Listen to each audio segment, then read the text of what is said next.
দেখুন, আমরা এই বিষয়গুলো আমরা গণমাধ্যম থেকে জানছি, বাট আমাদের নিজেদের মধ্যে আপনারা নিজেরাই দেখতে পাচ্ছেন আমরা সারাদিন যে আমাদের যে জননিরাপত্তা এবং আইন শৃঙ্খলা পরিস্থিতি স্বাভাবিক করার জন্য আমরা চেষ্টা চালিয়ে যাচ্ছে। এখন রাজনৈতিক যে বিষয়গুলো এগুলো আলাপ আলোচনা বাইরে হচ্ছে, কিন্তু আমাদের মধ্যে এই বিষয়গুলো নিয়ে আমাদের আলাপ আলোচনা হচ্ছে না। এটা একটা ব্যক্তিগত ধরনের, আপনারা কি পলিটিক্যাল দল গঠন করবেন?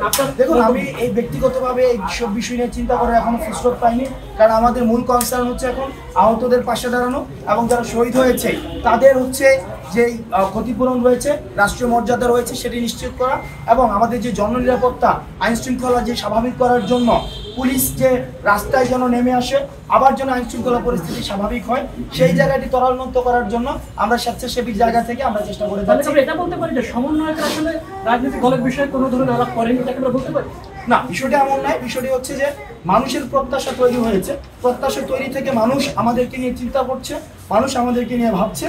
আমরা মনে করি ভাবনার দ্বার উন্মুক্ত থাকা উচিত, এবং ভাবনার দ্বার যখন উন্মুক্ত থাকবে তখনই জনমত গঠন হবে, এবং জনমত গঠন থেকেই হচ্ছে রাজনৈতিক কাঠামোর ভিত্তি গড়ে ওঠে। তো সুতরাং আমরা মনে করি জনমত গঠন হওয়া উচিত, এবং পরবর্তীতে জনমত গঠনের ভিত্তিতে যদি প্রয়োজন হয় রাজনৈতিক কাঠামোর যে বিষয়টি সেটি নিয়ে চিন্তা করা যেতে পারে। এখনো পর্যন্ত আপনাদের কোনো চিন্তা নেই?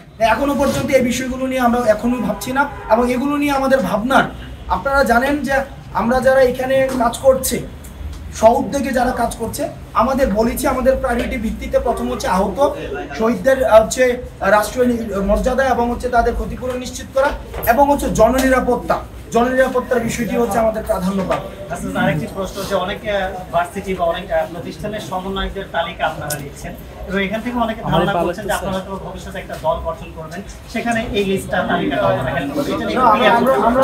আমরা স্পষ্ট করে দিতে চাই যে 5ই অগাস্টের পরে বৈষম্য বিরোধী ছাত্র আন্দোলন নতুন করে কোনো ধরনের কোনো কমিটি প্রণয়ন, কোনো কমিটি ঘোষণা বা কোনো নতুন করে কমিটি গ্রহণ, এই কাজগুলো করিনি।